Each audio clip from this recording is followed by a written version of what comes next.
Et puis l'actualité politique du jour, c'est bien sûr la nomination de Gabriel Attal au poste de Premier ministre. Après plusieurs jours de suspense, il devient à 34 ans le plus jeune Premier ministre de l'histoire. Pour nos élus locaux, l'heure est donc au bilan de l'ère Borne, mais aussi à l'expression des attentes envers Gabriel Attal. Si la majorité présidentielle se félicite de la décision du chef de l'État, ses opposants, eux, déplorent un statu quo.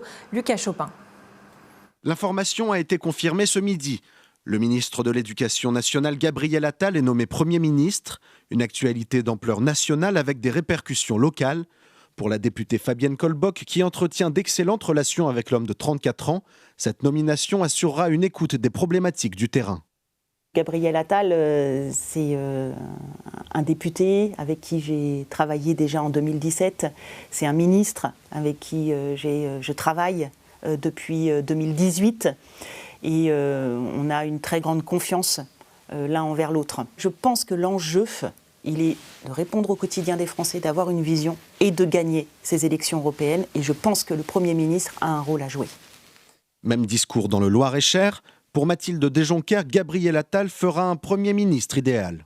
C'est quelqu'un qui effectivement est jeune, voilà, qui je trouve parle à toutes les générations, qui a cette capacité quand même à rassembler aussi et à avancer. Et surtout, ce que j'aime beaucoup, c'est cette manière en fait très franche de parler. Voilà. Alors parfois, ça peut être un petit peu égratigné, mais la seule chose c'est qu'en fait, on a besoin de ça aujourd'hui.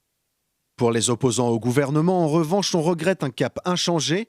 Après avoir déploré la politique sociale et de santé publique d'Elisabeth Borne, on ne s'attend pas à une grande différence avec l'arrivée de Gabriel Attal à Matignon. C'est un jeune qui n'a à son résultat aucun actif particulier. Je ne crois pas qu'il ait pour l'instant brillé particulièrement. Nous n'avons eu aucun message sur une réorientation entendant l'insatisfaction dans notre pays. Donc je crains que malheureusement nous soyons repartis pour finalement la même histoire que celle que nous avons connue avec Elisabeth Borne. À la mairie de Blois, historiquement positionnée à gauche, on regrette le choix politique des anciens socialistes Borne et Attal. Le maire Marc Gricourt voit ici une manœuvre politique où il n'est question que d'image.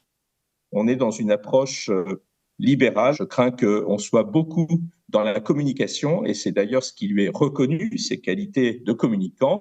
Et c'est, je crois, ce qu'attend le président de la République pour faire en sorte qu'il ait à l'Assemblée nationale, dans les médias, à la tête du gouvernement, le meilleur défenseur de sa politique. Prochaine échéance dans quelques mois avec les élections européennes, dans une France décidément fracturée sur le plan politique.